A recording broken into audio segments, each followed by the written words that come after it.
Welcome back, everyone, to another episode of FF Plus. I'm your host, Aaron White, and in this series, we have been recapping and reviewing films from the Sundance Film Festival. For this episode, I'm joined by a returning guest, Alex Billington from First Showing. Thanks for coming on. Of course. Thanks for having me on, Aaron. I'm glad to be here. Yeah, I'm excited. It's actually almost exactly a year since you were on the last time. We were talking about wow, okay. Yeah, mountain movies and Arctic stuff, something that we both love, which is kind of coincidental considering one of the films that we're going to talk about today and the fact that we met in Park City in the middle of a bunch of mountains. Yeah, that was really nice, actually, to finally meet you in person and to have a moment to catch up with you. And also, I mean, I want to talk to you during this podcast about your Sundance experience, because that's something that intrigued me, is that you were there and we could actually have that moment of interaction, but also I just want to know what you felt like being there. Well, we'll go there. No one else has asked me that, so I appreciate that. It's funny because I'm usually the one asking everybody else, like, how was your Sundance? You're the first person to ask how mine was. You know, it was awesome. I think the general vibe of Park City is just incredible. There's something majestic about the whole situation when you're just surrounded by these giant peaks covered in snow, which I love being around anyway. Yeah. And I think for me, it was really made special because there was nobody there that was not a lover of film. And so in my everyday life, maybe I talk to people like my friends and my family, and they ask me for movie reviews here and there. But, you know, riding a shuttle to a film screening, getting a bite to eat real quick when you could at the local Starbucks or whatever, everybody was either a film critic, part of a production team, part of a studio, or had come to the festival and was paying money just to go see movies because they loved indie film. And it was just a really unique experience that I'd never had before. And it is a passion just kind of in the air that really was neat. Yeah, that's actually one of the things that to me makes Sundance particularly exciting, is that everywhere you turn is like some film critic or someone else like that. Like a lot of the other film festivals, like Toronto, for example, it's a big city festival, so a lot of the other people just like regular people who are just there to see movies. But Sundance is like the pure film nerd fest of film people.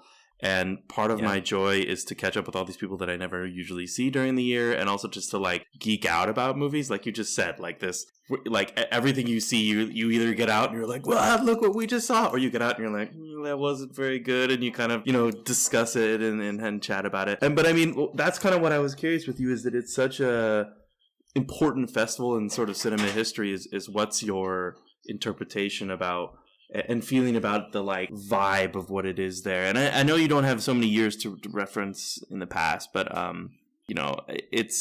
does it feel as iconic as it has been and sort of in the history of what it's supposed to be? I think that it probably did for me because it was my first one. And so there's, that sense of discovery and uniqueness about it for me, because it was, I'm this is not hyperbole. This is one of the best experiences of my life. I feel like it's something nice. that I mean, you know what I mean? Like, this is something that you dream about, and I was there and I was able to do it. And it's so different than anything else. Like you said, you stand in line a lot, or you're sitting there waiting for a screening to start a lot. So you're talking about those movies that you just saw and the sense of discovery from fellow critics or fans who are like, oh, I just walked out of blah, blah, blah. And you're like, oh, well, that wasn't on my radar. Crap. Now I got to find a way to sneak that one in.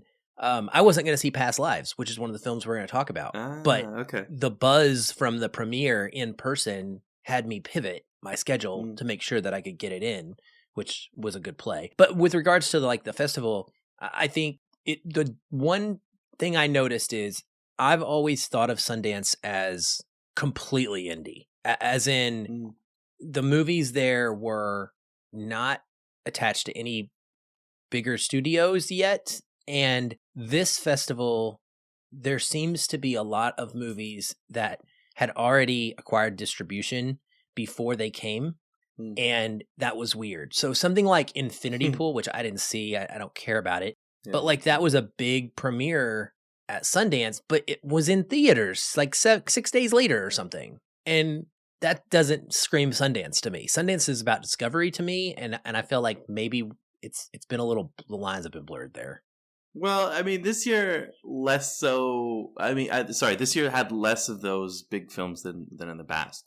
There was a lot of discovery amongst the lineup, but in the years past, I've been there where like the premiere section is literally just big film after big film after big film, and like you said, it's kind of gets a little bit tiring because you're like, everything's predetermined, everything's set. And as you're saying, my favorite experiences were when I walk into something where I'm like, I have no idea what I'm about to see. I don't even know any of the people involved in this. It's a tiny little film that doesn't have distribution. I think my joy from Sundance, before, we'll get into the films right away after this, is that you have, like, there is nothing to spoil what you're about to see. There's no marketing, there's no trailer, there's no poster, there's nothing. I mean, Eight Mountains is the exception because it premiered last year. But going into these, that allows you to have this fresh experience of you get to make what is the film. It's literally sometimes, and actually I would say most of them are literally fresh out of the editing suite, just straight off of their computer. Like they finished it a week before. The credits are just barely on there, and they're like, okay, let's show it to people now and see what they make of it, which I think scares the crap out of these filmmakers because they bring in these films and they're like, we have no idea how people are going to respond. But to me, that's exciting because yes, I can't love everything, but I'm going to try to engage with and discuss and sort of interact with the films and make something of them. And even if I don't like them, discuss them in a way that is kind of hopefully constructive in our criticism and hopefully beneficial to not only the filmmakers, but just sort of the cinema world in general.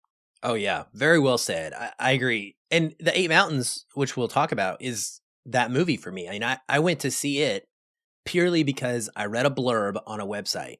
I'll kid you not, I didn't know it was in Italian.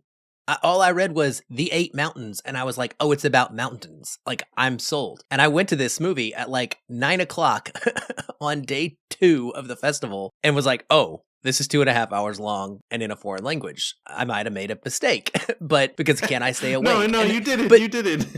But I didn't, right? But like, I would have never done that at home. Yeah. I would have seen trailers or heard about something. And you're right. It is such an interesting position to be in. As a critic in Seattle, we always see things after New York and after LA. So even when we're at the forefront of like a review cycle where we're publishing our reviews when the embargo lifts, the buzz has already happened online before we see something. So it's almost impossible to go into something purely cold. But at Sundance, you can. And it's really neat to do that. And I encourage people to go to any local film festival and do the same thing. The movies may not be as popular worldwide, but you can always have that experience with a film. And that is special. So I like that. How many years have you been doing this? Because I know you're a big festival guy. Yeah, this was my 17th Sundance. Since Goodness 2007, I've been going. Oh my gosh. It's not. No, I know people who've been going for like 25 years, so I'm still working at it. That's incredible. Any highlights from this one other than the movies that we're going to talk about? Oh yeah, you mean like other favorites from this year? Yeah, favorites or experiences. Anything? Yeah, really?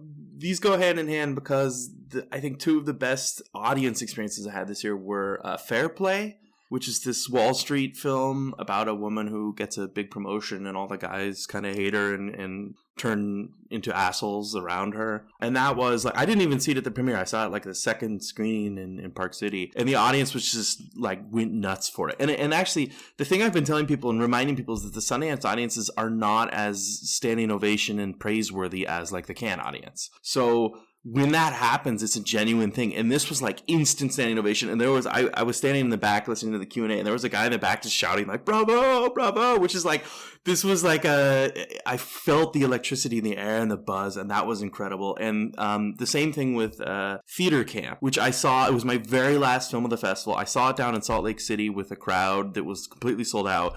And same thing, everyone was just completely into it, laughing their heads off, like full on. Just you can feel it's almost like that electricity is tangible because people are just in love with the film so much and having that experience. And that's what I love about Sundance is that it's like I do think the audiences are harsh. I've been to a couple screens where there's just like a muted response, or like it ends and there's a couple people who clap, and you're like, okay, not everyone is into it. But these 2 were yes. like through the roof level of excellence and just everyone loving them. And I those are the moments I enjoy the most because it affects me too. It makes me love the movie even more. And it makes me feel completely into it. And actually, that's what we'll talk about with one of the films we're getting into today with the audience. But I'll save it for when we get to it. That's awesome. I can't remember if I met you at Fair Play. I might have. It was either Fair Play or Rye Lane. No, Rye Lane. Rye Lane was that. Yeah. Rye Lane had a similar experience. The audience was so into it. And I just, that movie was elevated for me. I don't think I would have had quite the time that I had with it just watching it, sitting at home on my couch on Amazon Prime or Hulu, which is what's going to happen. For sure. Yeah. Unfortunately. Which is a shame. I know. I'm like, it's a shame. I know they're releasing it in the UK in theaters because it's a British film, but I'm like, I think with the right promotional campaign, it's not going to be a huge hit, but with the right campaign, they can get people to go see it in theaters and people would enjoy it, and that will make a difference, and that will kind of build upon its success. Is people will talk about it and they'll say like, oh, we all had a great time in theaters, and then more people will go. I don't know why they're skipping hope so. That. Me too. All right, well let's jump into these 3 specific movies we're going to talk about. You are blessed because you are getting to talk about my 2 co-number ones and another one of my favorites. So this is probably the overall like best collection of movies that I get to talk about on any single episode that I'm doing, which I'm excited about. So we're going to start with the first one, The Eight Mountains, from Sideshow Releasing and Janus Films. This was actually acquired out of Cannes in 2022. Just a whole other thing. Maybe you can talk about that when you come up here, because I'm curious how we go from being at Cannes or whatever in 2022 and then Sundance nearly a year later. Anyway, this movie stars Luca Marinelli, Alessandro Borghi, Filippo Timmi, and Elena Lieti. It is directed by Felix van Groningen. I'm probably butchering that. Alex, go ahead and kill me for that. I know. No. It's a tough name to get. How is it pronounced? I don't know. They're okay. Belgian. They're Belgian filmmakers. Okay. That's the interesting thing. Okay, Felix van Groningen and Charlotte van der Meesch. It is written by the 2 of them and based on the book by Paolo Cognetti. It runs 147 minutes and it is in Italian, as I mentioned. What's it about? Set in Italy, this story is about a boy from the city visiting a tiny mountain village over the summer and the lifelong bond he forms with another young man living there. So Pietro and Bruno are 2 12-year-old boys who meet merely by chance. Bruno is the one who lives in this alpine village of Grana and is the only child left after most of its inhabitants, including Bruno's father, have abandoned the mountain life for more lucrative work near larger towns. Pietro is on a summer getaway with his mother. They leave his father and their usual bustling lives behind in the city. And perhaps out of necessity, and perhaps because these are truly just 2 souls that are meant to discover one another, the 2 young boys instantly connect and set off on adventures in the countryside together. They grow closer and closer as summer visits pass, and eventually everything changes. Over the course of this 2.5 hours, the directors, accompanied by one of the most perfectly fitting soundtracks that I've ever heard from Daniel Norgren, tell a really moving story about the lives of these 2 men. We watch their individual struggles with their fathers and their legacy.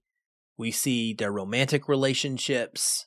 We see them chase dreams. We see success and failure. We see both the bigness and the smallness of their lives. And then most of all, we see how their worlds remain inseparable ever since that initial summer meeting. Being set in the mountains makes this instantly a visual stunning feature too, with some of the most beautiful photography that you will ever see in a narrative film. The valleys, the lakes, the waterfalls, and of course the snowy peaks. The immensity of it all mixed with the simplicity and the peace that it can bring are really explored to both a heartbreaking and a heartwarming effect. It is rare that I watch such a lengthy drama and come away feeling like I could have spent longer in its world, but that was the case with The Eight Mountains. I didn't want it to end. The characters are so rich. The environments are so soothing and awe-inspiring. I'm not sure if those without a love for the outdoors will come away quite as spellbound as those of us that are mesmerized by what some of the Earth's highest places have to offer are. But I find it difficult to think that anyone could get to know Bruno and Pietro as deeply as we are able to do in this film and not find themselves responding emotionally to this very tender yet painful true story of a loving male friendship, which is something that I desperately think cinema needs more of. So, Alex, I know you were a big fan of this as well. What really hit the spot for you in it? Well, first things I want to say, this was a really beautiful introduction. I was very moved by your explanation. Well, thank you. And also, the other thing I want to say is that as much as it sounds like you're exaggerating by saying things like this is some of the best mountain cinematography ever, I completely agree with you. Actually, when I saw it, and you know, as people who literally a year ago talked about a mountain movie and talk about mountain movies, I mean, aside from Nims and his film being spectacularly shot, this was like, I can't believe they did this. I think that's where I'll start answering your question is the cinematography and compared to some, you know, there was this Everest movie, I think 5 or 6 years ago, and it was clear they just shot it somewhere and did some blue screen CGI crap. But this was, they obviously went into the mountains to get every shot. And I was in awe. I mean, you know, first things first, my thought was, how do they get the budget? How do they get the right crew necessary to hike up and get these shots? And how did they know how to pull off the right emotional depth of each shot to add to the narrative of what we're seeing? Because it's just so beautiful and so connected to who they are. The mountains are a deep and important part of the human story in this film, in addition to the fact that it is this emotional story about two friends who, as in your intro, seem to be by fate connected, and by fate, you know, connected forever, which is a fascinating part about it. But also that's the beauty of it, and that's the beauty of their story contrasted with the mountains they reside in. And I think there's something about, from the very start, the fact that they grow up in the mountains, which is something that I experienced as someone who, you know, grew up in the shadow of the mountains in Colorado. I very much felt that connection throughout my whole life. And this film starts out that way. You see them growing up in the mountains, and I'm like, I know it, I get it, I felt it myself. I know that they will never be able to leave them. And that's actually a lot of the turbulence throughout the film comes from their inability to disconnect from the mountains. You know, some of my favorite moments are when they try to go down to the city and they're both just like, ugh, the city. You know, exactly. Yeah. I can't stand it here. It's so bad. And I'm like, I get it. And, you know, it's hard for them because this isn't really spoiler, but when they really get into it and into the story, you really sense that they have to be in mountains, but at the same time, there's not a lot of money. There's not a lot of work to do up there. You know, they dedicate a good half of this film in the middle chunk to this construction of this home in the mountains, which is lovely. But at the same time, and he even discusses it at one point, he's like, you know, just take a few months off and just spend your summer up here and do it for free, basically. And, you know, you are the laborer doing it for free. But this is what becomes so fulfilling about their journey, is that there is something in that magic of being there and by hand yourself constructing this mountain home.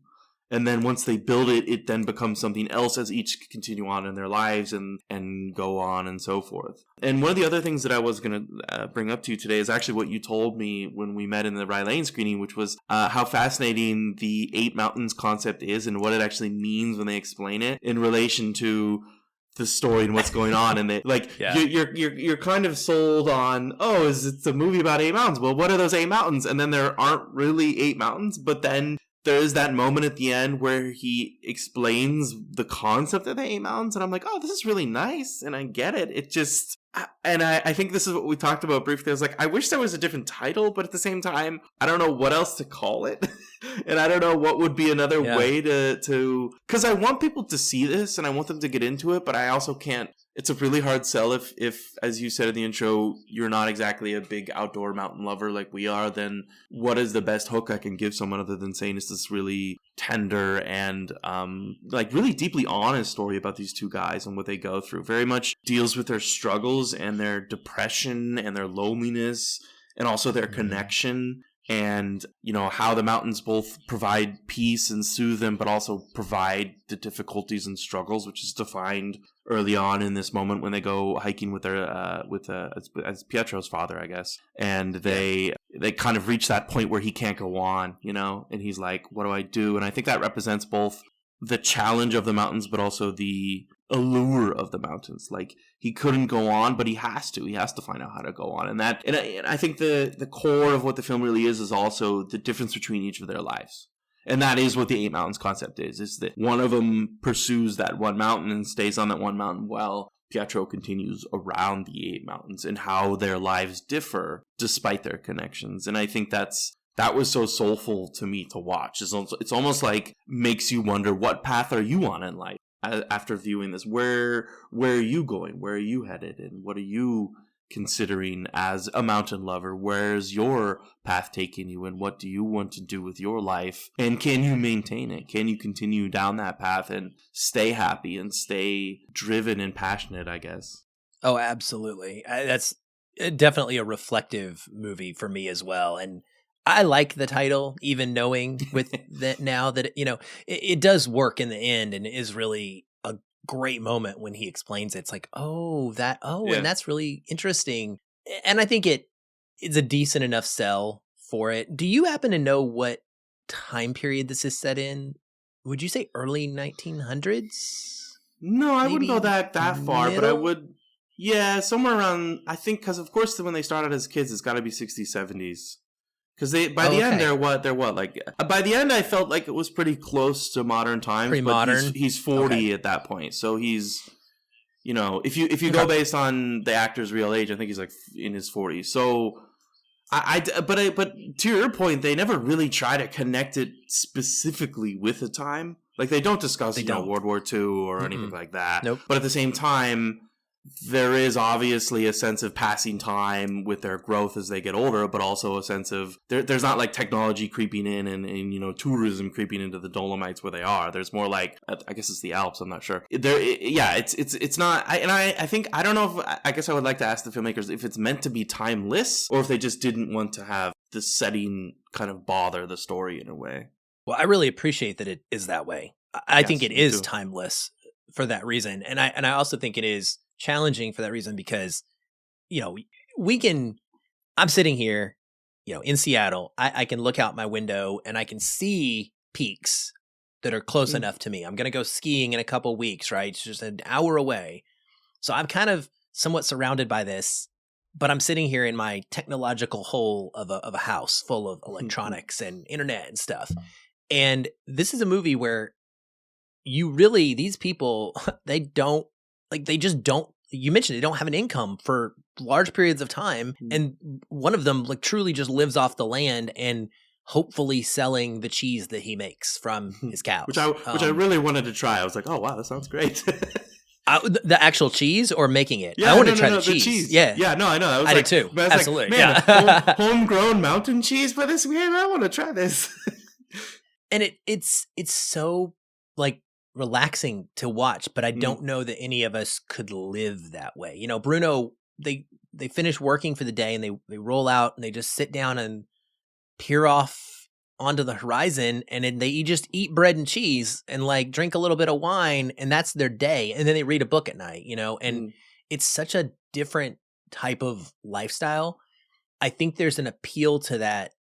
And I think it's something that those of us who may never achieve like living in that way could do with a little bit of occasionally trying it out. And that's where Pietro comes in, is because he continually comes back in this story to where Bruno is, and he gets a little bit of that, but he also takes his time to go out and see the world. And I feel much more connected to Pietro, but I understood Bruno, and I really love that there's just not a lot of dialogue here. I mean, I'm not trying not to undersell this, but we get so much character development, but this is not a talky movie.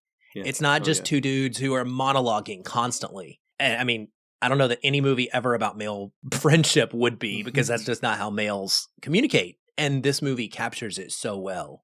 It's in a lot of quiet actions and stuff. And I just love it. I really hope somehow this makes it into theaters. not only because I want to see it again, but I really want other people to be able to witness this on a big screen. Because they're just, I'm sorry, but it's 2.5 hours and it's slow. And people are going to pick up their phones. They're going to get up and go make food. And they're not going to resonate with it the way that the movie, is intended to have an effect on you, because they're going to be distracted. Yeah, I agree. I'm lucky to have seen it twice in the cinema. The first time was in Cannes at the original premiere. And to your point at the beginning, you were asking about how it makes it to Sundance. I mean, I would actually compliment Sundance in saying that they saw and thought, this is a phenomenal film that we need to bring, no matter the fact that it has premiered last year. And I think part of it is just because it hasn't opened in the U.S. yet, and it hasn't really played in the U.S. yet. I saw it only in Europe here because it has a more European feel. So I saw it again the second time in December in this Berlin Film Festival. Not the Berlin Films, but a festival in Berlin called 14 Films Around the World, where they kind of bring all these great films from the rest of the year to Berlin again. And I was like, it was playing again, and I'm like, I have to go see it in the cinema again. And actually, and I hope this happens to you, the second time around had a more deeper emotional impact on me. I cried more the second time feeling this. And it was also just kind of this going through the motions of it again. Like, going through the whole opening act with them as kids, which I've said this in all of my reviews. It's basically a live action version of Pixar's Luca, but set in the mountains instead of on a sea town. That's and great. It's so beautifully done. And then, and then going through the motions of them growing up and, disconnecting as friends, but then reconnecting as friends. And then also, as someone who has done this journey myself, the moment he goes to the Himalayas and, he has that moment where he says, I need to get out of here and I need to leave these mountains. And I need to leave Italy. And the first time I was watching in Canada, I was like, don't tell me he's going to go to the Himalayas. He has to go to the Himalayas. As a mountain lover, you have to go to the Himalayas. That's the next place you go. And then he shows up in Nepal and I was like, oh. And so the second time around, I just was crying at that scene. Like, that's me. I did that too and did what he did. And I connected with it so deeply. And my other thing to compliment, because I'm forever moved by it, is the use of these Daniel Norgren songs, which this guy's like a Swedish singer-songwriter, and I had never heard of him before. And I said this, it's some of the best, and you complimented it already in your intro, but some of the best use of music, that it's existing music too, that I've heard since Call Me By Your Name's use of the Sufjan Stevens songs. And every time those songs came in, actually the second time around in my screening here in Berlin, I was sitting next to some random guy, and he would sing full volume when these songs came in. And at first I was like annoyed, like, ugh. And then I was like, you know what? I love these songs too. And he knows them, obviously, because they most of them, I guess he wrote a few of them for the film, but most of them have existed in his previous albums. So I'm like, if he knows these tracks and just wants to sing with them, go for it. And it actually kind of like, the more he did it, I was kind of like, okay. And it kind of like added this ambiance to it where I was like, we're all in it together. And those tracks, when they come up now, when I hear them, because I've downloaded the albums now, I'm like, when I hear them, they just like give me the chills and just make me feel like I'm back in that world. And it's funny because you would, maybe this is his roots, but you wouldn't think that this guy's voice in these songs would make you feel like you're in the mountains, but now I can't disconnect that from it, and it pulls me back there and makes me feel like I am in that world again. And dang it, I need to go to these mountains in Italy and like experiencing them myself. And my favorite shots are when they go down to this lake where they like sit at the lake, and there's just like this one where it just sort of pans down to them, and I'm like, it's breathtaking in the way where, yes, that's how you'd feel if you were really there, but also to capture that on camera where you as a viewer have your breath taken by the shot is not as easy as you think, and they do it, and then you see them there and they sit there and you're like, you're in there with them at that moment, just sort of breathing the mountain air, and it's all just so beautiful. Yeah, I'm gonna end it. Let that be the end of it, because you're right. It is just so beautiful. Yeah. I adore it.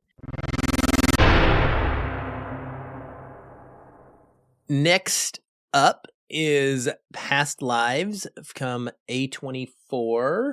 This stars Greta Lee, Teo Yu, and Jarn Magaro.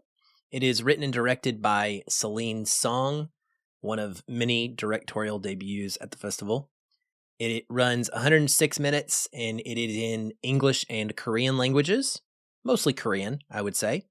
What's it about? Nora and Hae-sung, two deeply connected childhood friends, are wrest apart after Nora's family immigrates from South Korea. 20 years later, they are reunited for one fateful week as they confront notions of love and destiny. This is an achingly emotional Korean relationship drama about fate, pursuing dreams, regrets, and finding happiness where you are. I don't want to say it's a one-for-one comparison, but it definitely makes me feel a lot like Your Name did from Makoto Shinkai, the animated film that I love so much.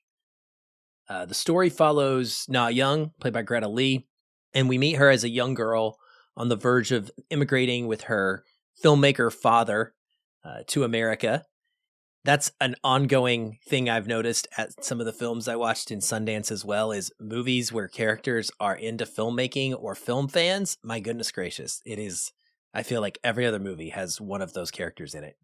Na Young has a crush on a local boy, Hai Sung, played by Yu Teo, and they manage to spend some meaningful time together before she's gone.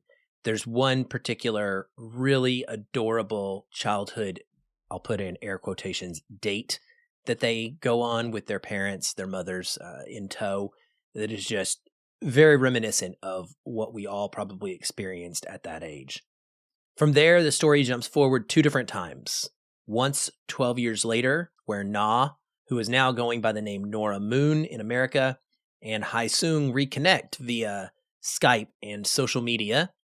And then another 12 years down the road when Nora is now married to a fellow artist named Arthur, played by John Magaro. The delicate handling of Nora's relationships, and I think the feelings for these 2 men, as well as their feelings towards her, and her new husband's feelings toward Hai Sung, her childhood friend, really allow for the audience to sink into this challenging dynamic.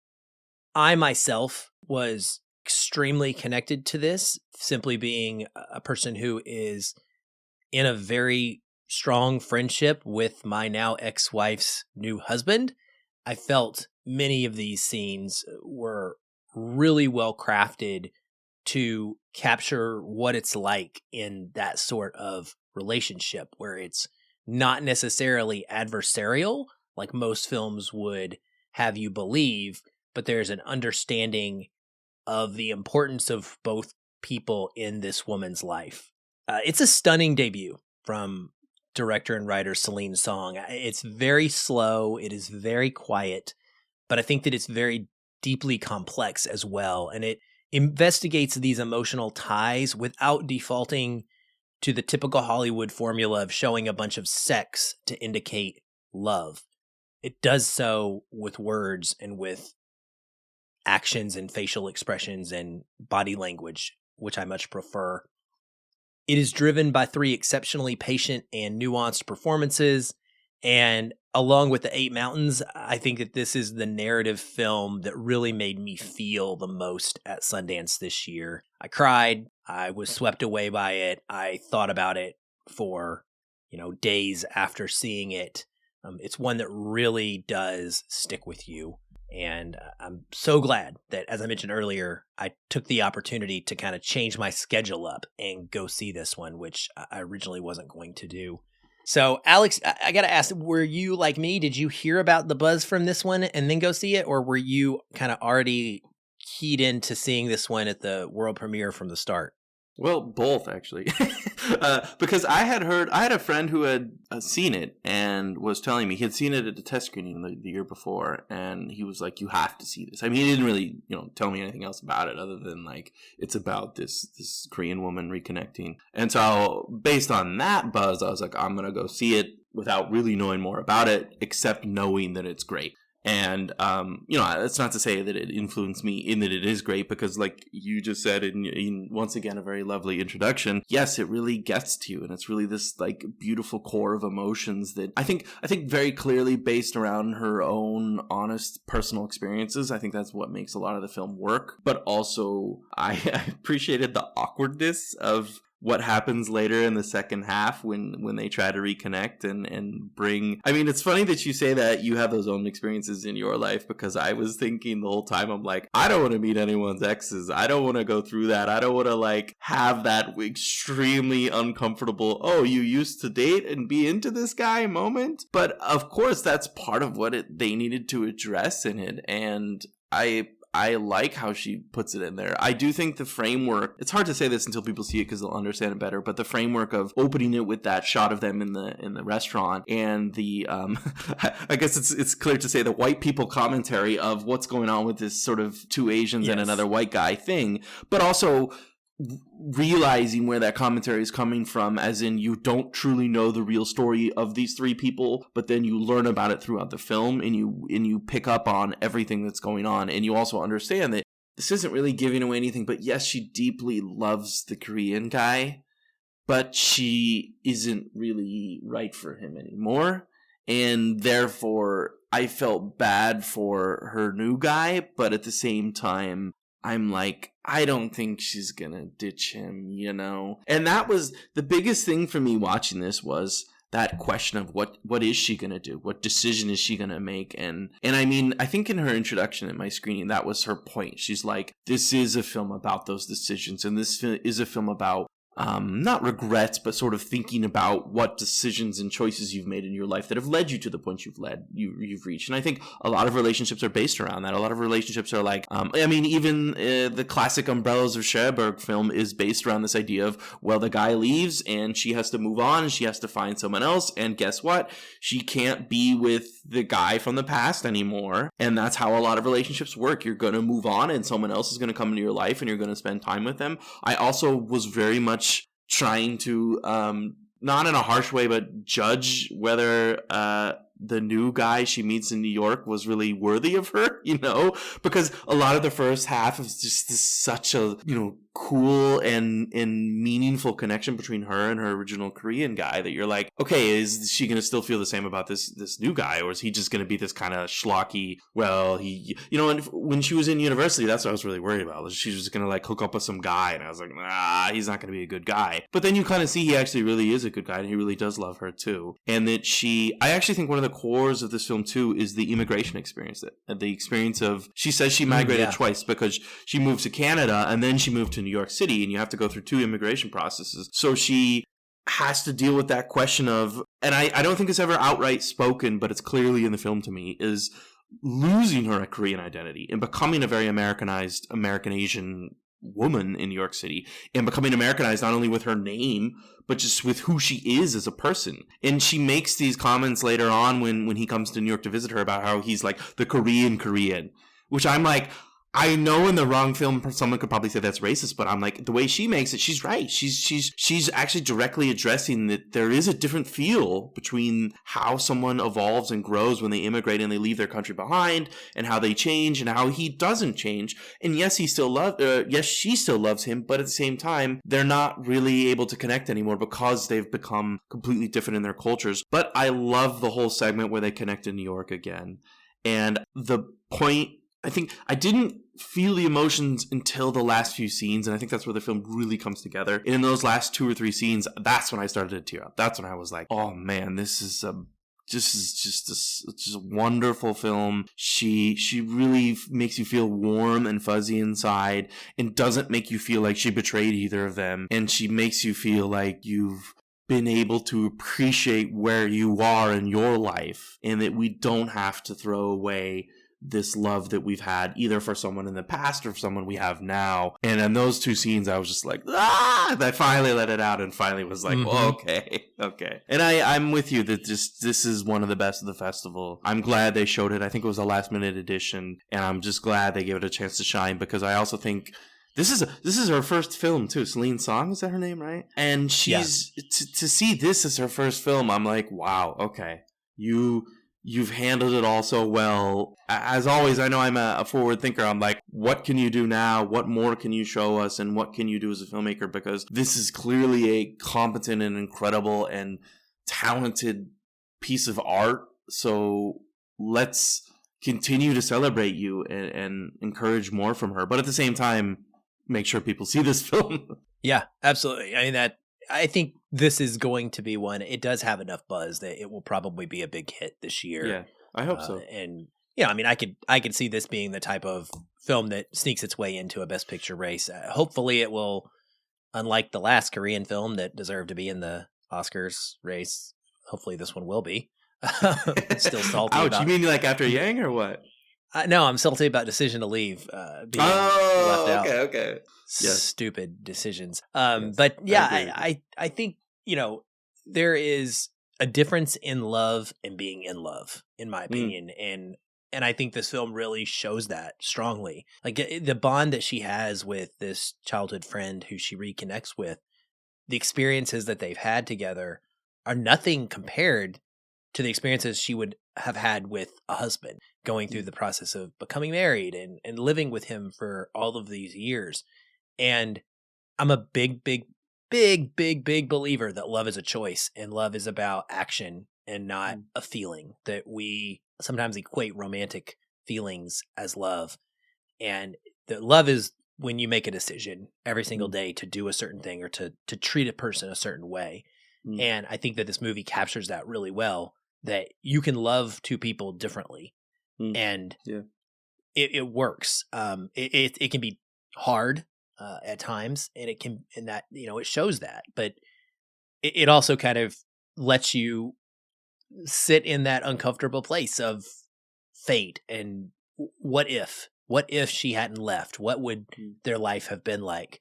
And it does so without giving you the very typical directorial way of like, oh, here, let's show you a montage of what her life might have looked like if it had gone the other direction. We don't need that. You know what I mean? Like we can think about that, and we can imagine that with people we've known in our own lives. And it's much deeper resonant that way, I think.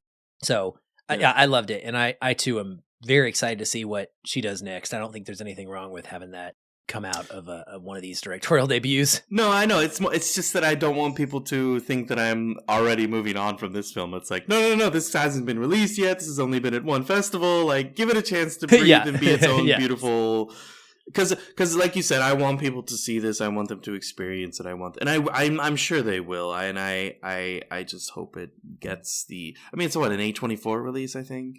Yep. So it'll have this nice campaign behind it, and I think it's playing at the Berlin Film Festival next, and I think I'm gonna go see it again and sit with it again, and also look forward to what the audience here has to say about it and how they feel about it.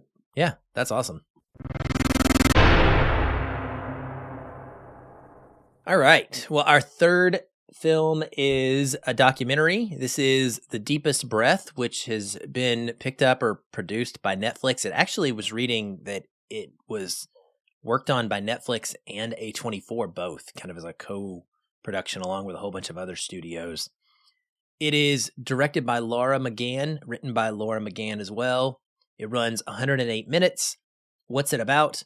A champion freediver and expert safety diver seemed destined for one another despite the different paths that they took to meet at the pinnacle of the freediving world.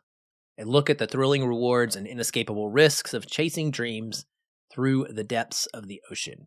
So documentaries about athletes are a favorite of mine and also of Alex's, which is why I wanted to be able to talk with him about this one.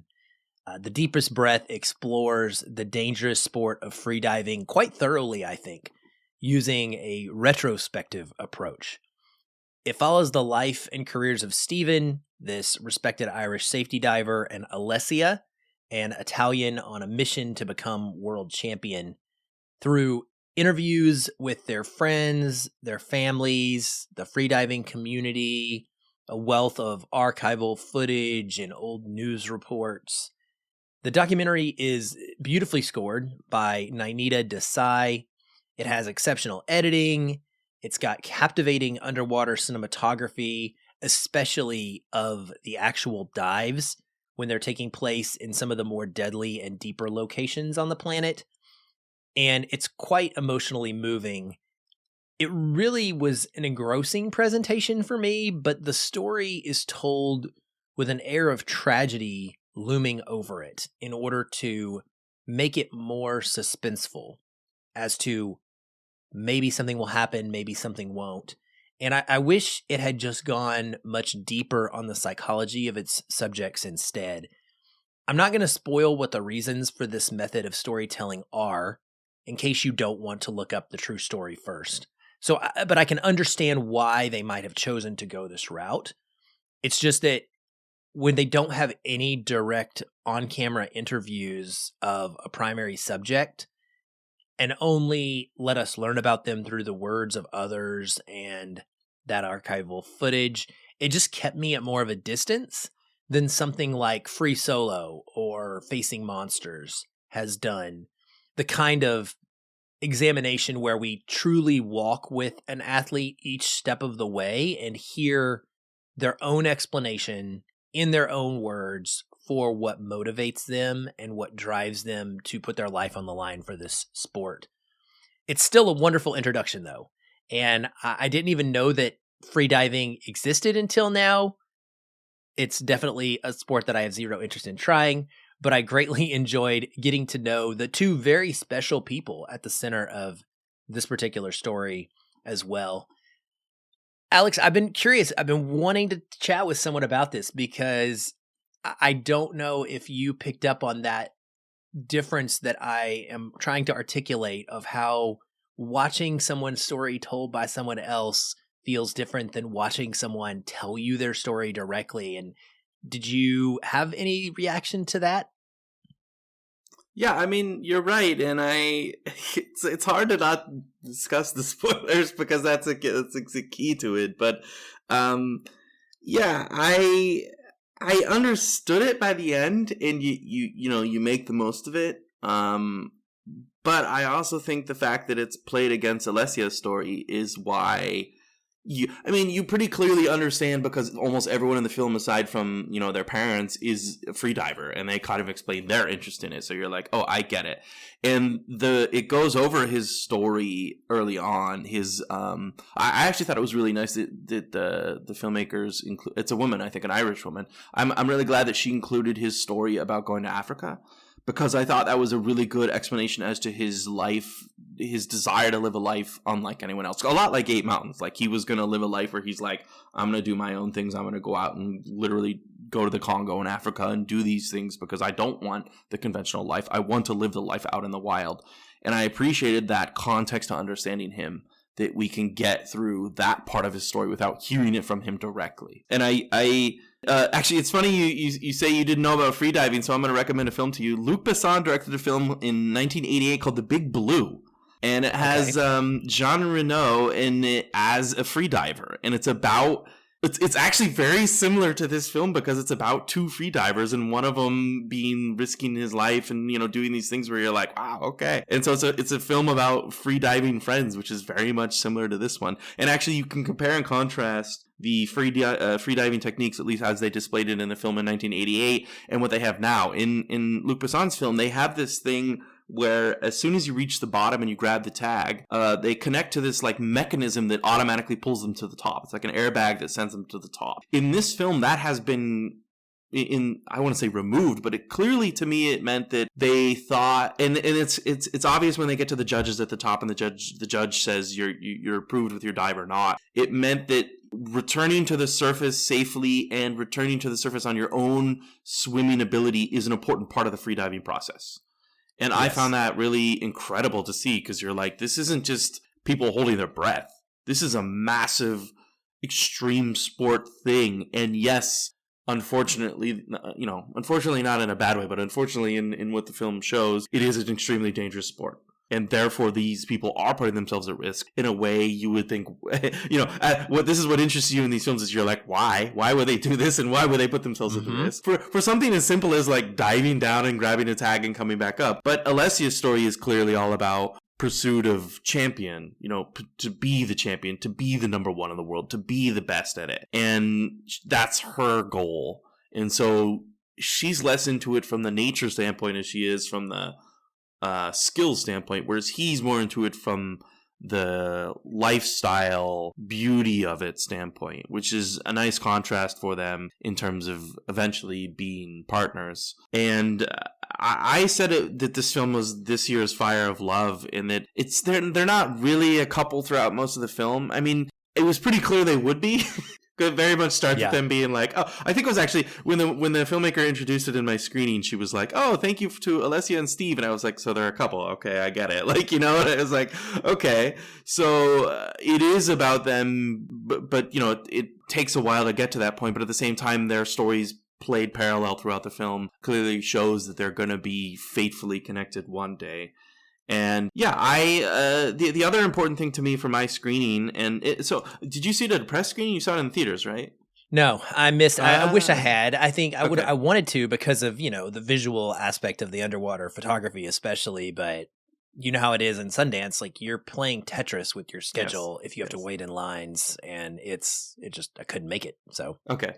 I saw it at the world premiere at the Library Cinema, and Okay. my favorite thing about this is I had absolutely no idea what I was getting to. I literally sat down to my screening, and I should have texted this to you because I was like, man, a freediving movie? How can this work for 90 minutes? What am I going to watch? You know, I was like thinking, what is this going to be? And then the lights go down, and this is why I was going to mention this when we started. There's something special about the screening is that there were like two industry bros sitting behind me. I think they were like agents or something like this, you know, and they're chit-chatting during the beginning, and then the lights go down, and the whole film, I can just hear them being like, oh my God, like gasping and having these visceral, like, and I was like, man, this film even got the industry bros. Like, it got them, and it swept them away. And someone wrote a tweet about this, as they were like, the whole collective anxiety of everyone sitting in this cinema watching this experience was palpable in the way that, like, it's funny to say this, and I would love to be quoted on the poster because it's exactly true, is that we were holding our breath when the people in the film were holding our breath. You know, we were all swept away in that, like,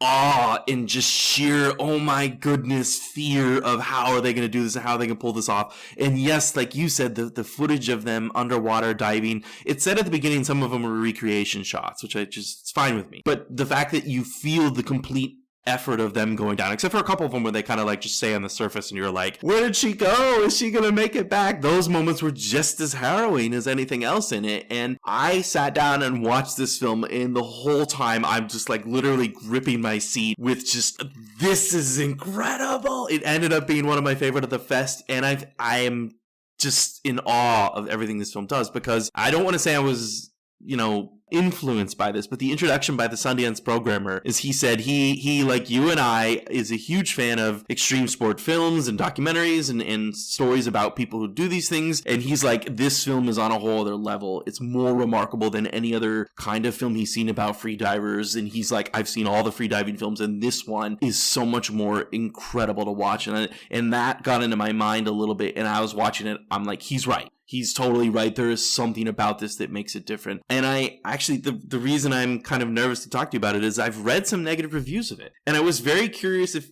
it's just, you know, I was in the moment, I was in the premiere, and I was feeling it, and also watching it on this giant screen in front of me made a difference. And some of the negative reviews I saw were like, oh, this film is just boring and the structure sucks. And I was like, what? Wait, what? I was like, boring. I know. I was like, I could not disagree more. I was like literally on edge the whole film. And I think it's because of what you were kind of talking about. Not to say that you didn't like it, but what you were saying, where it's kind of a story where, not that you know what happens, but it's just this like, hey, it's about these two people who just do their thing. And if you're not caught up in it, and if you're not fully invested in who they are and watching what they're going through and understanding their kind of passion for what they're doing, I think you can find yourself disconnected from it. I think you can say, it doesn't connect with me. But for my viewing experience, I was just absolutely, I know it's a big thing to say blown away, but I was like as close to blown away as anyone could be with this film. And I say that in that's what I love about a film, where I did not expect that going into it. Literally moments before it started, I thought this is not going to be good. And by the end, I was like, you know, applauding with everyone else as loudly as I could, and completely just, you know, I was like, I want to talk about it. I was wiping away tears, like, man, this film, deepest breath. And, you know, and it was like going around to other people at the festival being like, have you heard of this film? I have to tell you about it. It was it was an experience, really. That's awesome. Very few people saw this one, I think, as well, which is unfortunate. No, it's not. When I criticize it, I am criticizing it only in terms of comparing to what I consider like the pinnacle of the type of genre. Yeah, so of course. I loved it still. And again, it's without spoiling it, it's almost impossible probably for them to do it the way that I wanted it to be done for reasons. But the way that it is done, I think, does have a great emotional resonance to it. And specifically just with using Alessia and Steven. You mentioned this, you're going on these two separate perspectives of the same sport. One, and that is very rare. Usually it's just an athlete doing a thing. Like if it's a surfer or a climber, it's just one person doing a thing. But in this specific, activity, the safety diver's role is different because, like the diver herself, like Alessia dives down, she has to find a tag.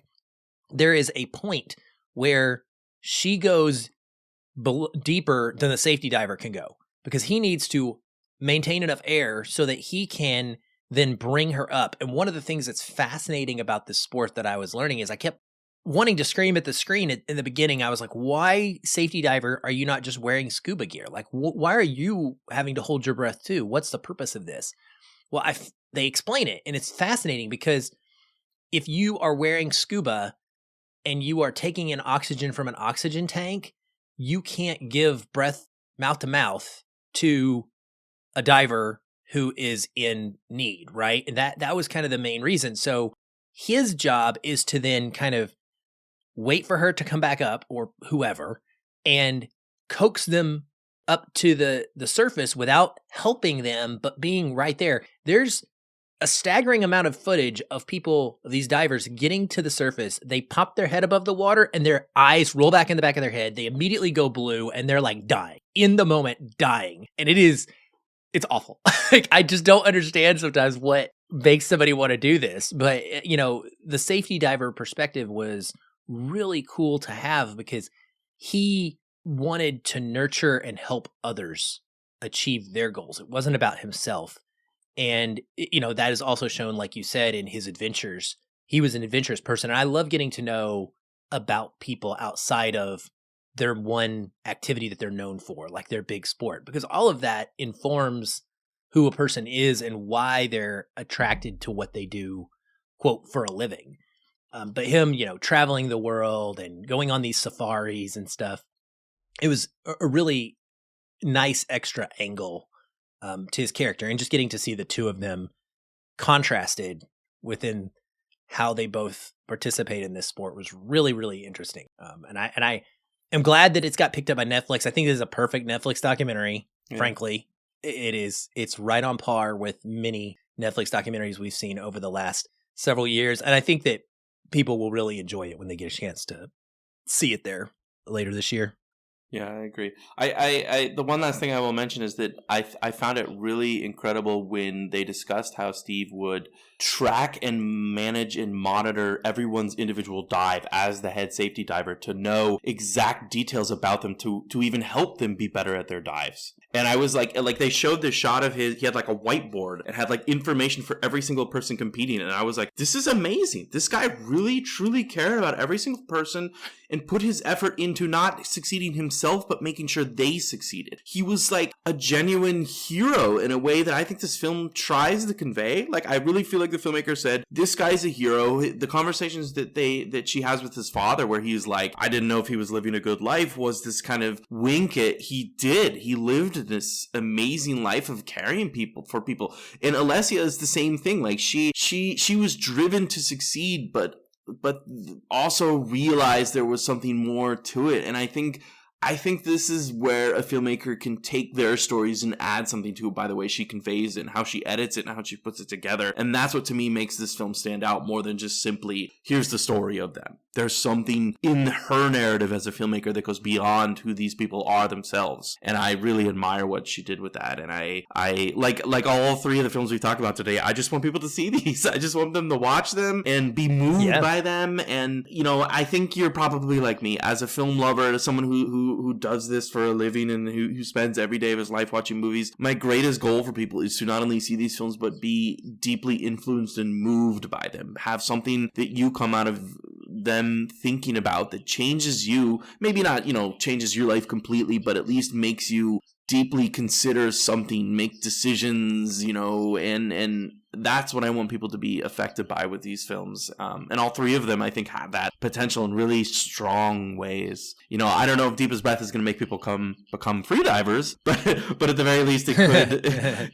It could get them to sort of think about the choices they make in their life in terms of both Steve and Alessia deciding that this is the life they're going to live and that they're not going to, go to some typical office job. They're going to, and of course it's beautiful that they go live on these beautiful beach resorts their whole life, but to make that decision that this is what they're going to dedicate their life towards and see it actually mean something beyond just living luxuriously is, I think, the power of The Deepest Breath.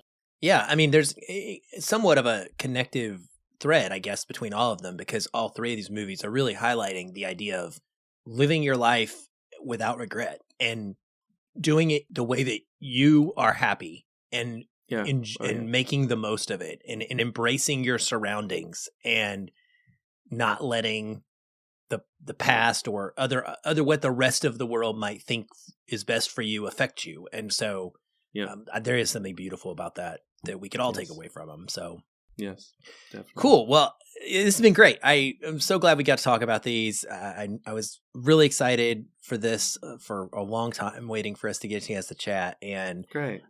So thank you. But before we go, why don't you tell everybody where they can find your work, what your website is all about, etc.